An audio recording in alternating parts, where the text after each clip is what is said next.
संगम नगरी यानी प्रयागराज। प्रयागराज का नाम तब इलाहाबाद हुआ करता था। संगम के तट का पानी शीशे की तरह साफ हुआ करता था। इलाहाबाद यूनिवर्सिटी का नाम और उसके छात्र नेताओं की हुंकार पूरे यूपी में गूंजती थी। 80 के दशक में इलाहाबाद बदल रहा था, या यूं कहीं के नया रंग रूप, आकार और सियासी आवरण अख्तियार कर रहा था। नए कॉलेज बन रहे थे, नए नए उद्योग स्थापित हो रहे थे, बड़े बड़े सरकारी ठेके बंट रहे थे। इलाहाबाद के छात्र नेता और शहर के दबंग लोगों में दौलतमंद बनने की चाहत बुलंद हो रही थी। इसी दौर में चकिया मोहल्ले में रहने वाले फिरोज तांगेवाले का बेटा अतीक अहमद सुर्खियों में आता है। 1979 में फिरोज तांगेवाले का बेटा और चकिया मोहल्ले का वो लड़का अतीक अहमद हाई स्कूल में फेल हो जाता है। पिता इलाहाबाद रेलवे स्टेशन पर तांगा चलाते थे, लेकिन बेटे के सिर पर जल्दी अमीर बनने का जुनून सवार था। महज 17 साल की उम्र में अतीक अहमद पर हत्या का आरोप लगा। इसके बाद उसके गुनाहों का धंधा वक्त के साथ साथ फलता फूलता रहा। वो चकिया और आसपास के इलाकों में रंगदारी वसूल करने लगा। लेकिन उस दौर में एक शख्स ऐसा भी था जिसे अतीक अहमद की दबंगई अखरने लगी थी। पुरानी इलाहाबाद में उस वक्त चांद बाबा के नाम का खौफ हुआ करता था। लोग बताते हैं कि पुलिस भी उस दबंग के इलाके में जाने से डरती थी। अगर कोई पुलिस वाला गलती से चला भी गया तो चांद बाबा के गुंडे उसे पीट कर वापस भेज देते थे। चांद बाबा के छोटे से गैंग के सामने चकिया का 20 साल का लड़का अतीक अहमद खुद को उससे बड़ा गुंडा साबित करने के लिए पूरी ताकत लगा रहा था। उम्र के साथ साथ बदमाशी की दुनिया में भी अतीक अहमद चांद बाबा से बहुत छोटा था, लेकिन पुलिस और उस दौर के कुछ नेता अतीक अहमद को शय दे रहे थे। वो चांद बाबा के खौफ को खत्म करने के लिए लोहे को लोहे से काटने की कोशिश कर रहे थे। स्थानीय पुलिस नेता और बदमाशों के इसी कॉकटेल के दम पर अतीक अहमद गुनाहों का हमसाया बनता चला गया। बाहुबली और 140 से ज्यादा मुकदमे में आरोपी अतीक अहमद के दर्जनों किस्से हैं। कहते हैं गुनाहों की दुनिया में जाने के कुछ दिनों बाद ही उसने अपना राजनीतिक गठजोड़ इतना मजबूत कर लिया था कि एक बार उसे पुलिस उठा ले गई तो उसने वो कर दिया जिसकी उम्मीद किसी को नहीं थी। 1986 की बात है। यूपी में वीर बहादुर सिंह की सरकार थी। प्रधानमंत्री थे राजीव गांधी। चकिया के अतीक अहमद का गैंग पुलिस के लिए बहुत बड़ा खतरा बन चुका था। उस वक्त पुलिस अतीक और उसके लड़कों को गली गली खोज रही थी। एक दिन पुलिस ने उसे उठा लिया। पुलिस वाले उसे थाने नहीं ले गए। किसी को खबर नहीं लगी कि आखिर हुआ क्या। सब ने समझा अब अतीक का काम तमाम हो चुका है। लेकिन तभी दिल्ली से एक फोन आया। लेकिन बताया जाता है कि वो फोन एक सांसद का था जो तत्कालीन प्रधानमंत्री राजीव गांधी के बेहद करीब थे। दिल्ली से फोन आया लखनऊ से फोन किया गया इलाहाबाद और पुलिस को अतीक अहमद को छोड़ना पड़ गया। पुलिस और नेताओं को यह एहसास भी नहीं था कि अतीक सिर्फ चांद बाबा के लिए नहीं बल्कि आगे चलकर कानून के लिए भी बहुत बड़ी चुनौती और सियासत के लिए बड़ा सिरदर्द बनने वाला था। अतीक अहमद और चांद बाबा में कई बार गैंगवार हो चुका था, तो दोनों ने चुनाव लड़ा। अतीक विधायक बन गया और चांद बाबा हार गए। 1989 में चुनाव जीतने के कुछ ही महीनों बाद चांद बाबा की हत्या कर दी गई। बीच चौराहे भरे बाजार। ये सिर्फ प्रयागराज के पुराने गैंगस्टर की हत्या नहीं थी, बल्कि एक नए गैंगस्टर के बाहुबल का खूनी उदय था। कहते हैं पुलिस की सह पाकर अतीक अहमद ने एक एक करके चांद बाबा का पूरा गैंग खत्म कर दिया। उसकी हत्या के बाद अतीक का खौफ इस कदर फैला कि लोग इलाहाबाद पश्चिमी सीट से विधायक का टिकट लेने की हिम्मत तक नहीं कर पाते थे। इसी वजह से 1991 और 93 में वो लगातार निर्दलीय चुनाव जीता। इसी बीच समाजवादी पार्टी से उसकी नजदीकियां बढ़ी। 1996 में समाजवादी पार्टी ने इसे टिकट दिया और वो चौथी बार विधायक बना। 1999 में उसने अपना दल का हाथ थाम लिया। 2004 में बाहुबली अतीक ने यूपी को हिला देने वाली घटना को अंजाम दिया। 2004 में उसने एक बार फिर समाजवादी पार्टी का दामन थामा और फूलपुर से सांसद का चुनाव जीत गया। उसके सांसद बनने के बाद इलाहाबाद पश्चिमी सीट खाली हो गई, तो उसने अपने भाई खालिद अजीम उर्फ अशरफ को चुनावी मैदान में उतारा। लेकिन अतीक का भाई बीएसपी के राजू पाल से 4000 वोटों से हार गया। राजू पाल जो कभी बाहुबली अतीक अहमद का दाहिना हाथ हुआ करता था। उस समय राजू के ऊपर 25 मुकदमे दर्ज थे। राजू पाल के हाथ अपने भाई की हार अतीक को बर्दाश्त नहीं हुई। अक्टूबर 2004 में राजू पाल विधायक बन गया, लेकिन अतीक उसकी जान का सबसे बड़ा दुश्मन बन गया। क्योंकि उसने उसके बाहुबल को सबसे बड़ी चुनौती दी थी। नवंबर 2004 यानी विधायक बनने के 2 महीने बाद अतीक अहमद के गैंग ने सरेआम बीएसपी विधायक राजू पाल के साथ वो किया जिसे सुनकर आज भी लोग खौफ से कांप उठते हैं। 25 जनवरी 2005 को राजू पाल के काफिले पर हमला हुआ। राजू पाल को कई गोलियां लगी। राजू पाल के समर्थक उसे टेम्पो से अस्पताल लेकर जाने लगे। अतीक अहमद के शूटरों को लगा कि राजू अभी जिंदा है। अतीक के शूटरों ने टेम्पो को घेर कर फायरिंग शुरू कर दी। रास्ते भर राजू और उसके साथियों पर गोलियां चलाई गई। जब तक राजू अस्पताल पहुंचा उसे 19 गोलियां लग चुकी थी। डॉक्टरों ने राजू को मृत घोषित कर दिया। बताया जाता है कि हत्या से 9 दिन पहले ही राजू पाल की शादी हुई थी। बीएसपी समर्थकों ने पूरे शहर में तोड़फोड़ करनी शुरू कर दी। बहुत हंगामा हुआ। राजू की हत्या के बाद 2005 में इलाहाबाद पश्चिमी सीट पर उपचुनाव हुआ। बीएसपी ने राजू पाल की पत्नी पूजा पाल को टिकट दिया। सपा ने दोबारा से ही अहमद के भाई अशरफ को उतारा।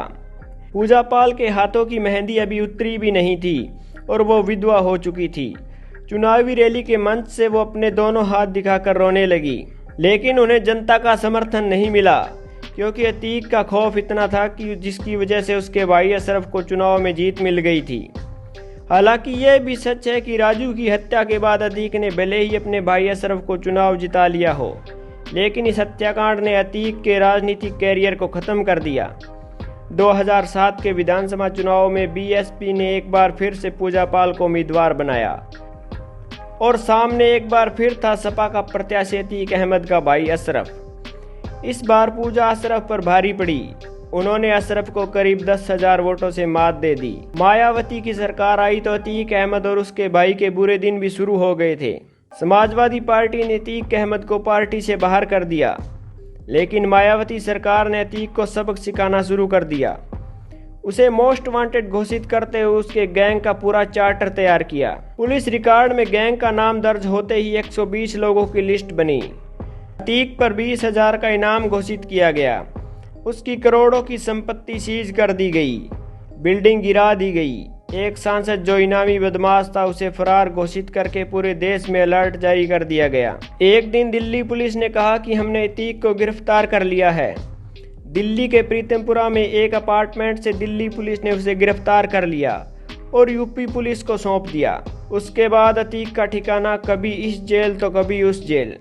साल 2012 में अतीक अहमद के बाहुबल को राजू पाल की पत्नी पूजा पाल ने जिंदगी का सबसे बड़ा झटका दिया। विधानसभा चुनाव लड़ने के लिए अतीक ने अपने दल का पर्चा भरा। इलाहाबाद हाई कोर्ट में बेल की अर्जी दी, लेकिन 10 जजों ने इस केस की सुनवाई को खुद से अलग कर दिया। 11वें जज सुनवाई के लिए राजी हुए। अतीक को जमानत दे दी गई। अतीक के पास अब अपने सियासी बाहुबल को बचाने का अंतिम मौका था। वो खुद पूजा पाल के सामने उतरा, लेकिन जीत नहीं पाया। राज्य में समाजवादी पार्टी की सरकार बनी और अतीक फिर से अपनी हनक बनाने की कोशिश में जुट गया। अतीक के भाई अशरफ के घर की 5 बार कुर्की की गई। पुलिस घर के खिड़की दरवाजे सब उखाड़ चुकी थी। अतीक भले ही नेता बन गया था, लेकिन माफिया वाली छवि से कभी बाहर नहीं आ पाया। अतीक ने अपराधों और खौफ के दम पर सियासी बाहुबल हासिल किया, लेकिन राजनीति में आने के बाद उसका आपराधिक साम्राज्य और बढ़ता गया। यही वजह है कि उसके ऊपर ज्यादातर मुकदमे विधायक सांसद रहते हुए दर्ज किए गए हैं। लोग कहते हैं कि वो अपने विरोधियों से बदला लेने के लिए कुख्यात है। अतीक और उसके गैंग ने 2017 से पहले तक हमेशा व्यवस्था को चुनौती दी, लेकिन गुनाहों का यह सिलसिला पुलिस की नज़रों में खटकने लगा। इसी दौर में अतीक एक बहुत बड़ी गलती कर बैठा। 26 दिसंबर 2018 को यूपी की राजधानी लखनऊ में कुछ गुंडों ने एक बिजनेसमैन को किडनैप कर लिया। लखनऊ के बाद देवरिया लेकर गए। वो गुंडे अतीक की गैंग के थे, जो बिजनेसमैन को सीधे देवरिया जेल लेकर चले गए। वहां प्रॉपर्टी मामले में पीटा, फिर सादे कागज पर साइन करवाने के बाद पूरी घटना का वीडियो सोशल मीडिया पर डाल दिया। अतीक अहमद ने जेल में बैठकर इतना बड़ा कांड इसलिए करवाया ताकि उसका खौफ बरकरार रहे, लेकिन यह कांड उसकी जिंदगी की सबसे बड़ी भूल साबित हुई। इस घटना के बाद उसे देवरिया से बरेली सेंट्रल जेल भेजा गया, लेकिन वहां के जेल प्रशासन ने अतीक को रखने से इनकार कर दिया। लोकसभा चुनाव के मद्देनजर उसे कड़ी सुरक्षा में रखने के लिए प्रयागराज की नैनी जेल में शिफ्ट किया गया। देवरिया जेल कांड का मामला सुप्रीम कोर्ट तक पहुंचा। अदालत ने सीबीआई को केस दर्ज कर जांच करने का आदेश दिया। अतीक और उसके बेटे के अलावा करीब 15 लोगों के खिलाफ मामला दर्ज हुआ। 23 अप्रैल 2019 को सुप्रीम कोर्ट ने यूपी सरकार को आदेश दिया कि अतीक अहमद को यूपी से बाहर शिफ्ट किया जाए। 3 जून 2019 को उसे अहमदाबाद की साबरमती जेल में शिफ्ट कर दिया गया। यूपी की योगी आदित्यनाथ सरकार ने अतीक अहमद के खौफ को बुलडोजर से रौंदने के लिए चौतरफा अभियान चलाया। अतीक और उसके परिवार समेत गैंग के लोगों की अवैध संपत्ति पर बुलडोजर चलाए। उसकी करीब 70 करोड़ की संपत्तियां कुर्क कर दी गई। 2016 में मुलायम सिंह यादव के परिवार में राजनीतिक विरासत की खींचतान चल रही थी। मुलायम सिंह यादव, अखिलेश और शिवपाल में सियासी वर्चस्व की घरेलू जंग के लिए सपा ने उम्मीदवारों की लिस्ट जारी की। मुलायम चाहते थे कि अतीक अहमद को टिकट मिले। उनकी मर्जी पर अतीक को कानपुर कैंट से विधायक को उम्मीदवार बनाया गया। लेकिन इसी बीच 14 दिसंबर 2016 को एक वीडियो वायरल हो गया। वीडियो में अतीक अहमद और उसके 60 से ज्यादा समर्थकों पर इलाहाबाद के कॉलेज में जाकर मारपीट और धमकाने का वीडियो सुर्खियों में आ गया। इतना काफी नहीं था कि 22 दिसंबर को अतीक अहमद 500 गाड़ियों के काफिलों के साथ बाहुबल दिखाने के लिए कानपुर पहुंच गया।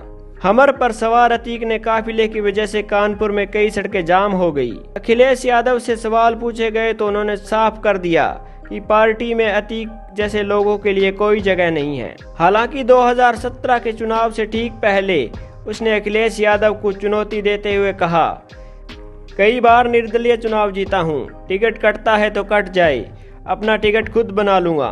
फरवरी 2017 में उसे कोर्ट के आदेश पर गिरफ्तार कर लिया गया। हाई कोर्ट ने सारे मामलों में उसकी जमानत रद्द कर दी और उसे जेल जाना पड़ा। मुरादाबाद से निर्दलीय पर्चा भरा, लेकिन अतीक चुनाव हार गया। साल 2017 में यूपी के नए सीएम योगी आदित्यनाथ बने। फूलपुर सीट से सांसद रहे केशव प्रसाद मौर्य डिप्टी सीएम बने। उन्हें फूलपुर की सीट छोड़नी पड़ी। सीट पर उपचुनाव की घोषणा हुई। जेल में बैठे अतीक अहमद ने निर्दलीय चुनाव का फार्म भरा, हालांकि फिर से हार मिली। इसके बाद 2019 के आम चुनाव में जेल से ही वाराणसी सीट पर मोदी के खिलाफ चुनाव लड़ा। इस बार फिर जमानत जब्त हो गई। योगी के सीएम बनते ही अतीक के खिलाफ कई मामलों की जांच शुरू हो गई। इसके बाद से लेकर अब तक अतीक की 1600 करोड़ रुपए से ज्यादा की गैर कानूनी संपत्तियों पर बुलडोजर चल चुका है। अतीक का भाई अशरफ भी डबल मर्डर मामले में जेल में बंद था। अतीक के 4 बेटे हैं, 2 नाबालिग हैं, दोनों बाल सुधार गृह में बंद हैं। एक उमेश पाल हत्याकांड के आरोपी असद को पुलिस ने एनकाउंटर में मार गिराया। 15 अप्रैल की रात को पुलिस अतीक और अशरफ का मेडिकल कराने के लिए मेडिकल कॉलेज पहुंची थी। दोनों को 5 दिनों की रिमांड पर लाया गया था। इस दौरान पुलिस सुरक्षा घेरे में घुसकर 3 हमलावरों ने कई राउंड फायरिंग की। अंधाधुंध गोलीबारी से मौके पर मौजूद पुलिसकर्मियों में भगदड़ मच गई। गोली लगते ही अतीक और अशरफ दोनों मौके पर ही ढेर हो गए। आपको बता दें कि शनिवार की रात को हमला उस वक्त हुआ जब माफिया अतीक और उसका भाई अशरफ मीडिया के सवालों का जवाब दे रहे थे। गुड्डू मुस्लिम को लेकर अशरफ सिर्फ इतना कह पाया, मेन बात यह है कि गुड्डू मुस्लिम। तभी एक हमलावर ने माफिया अतीक के सिर से सटाकर गोली मार दी। इसी दौरान अशरफ को भी गोली मार दी।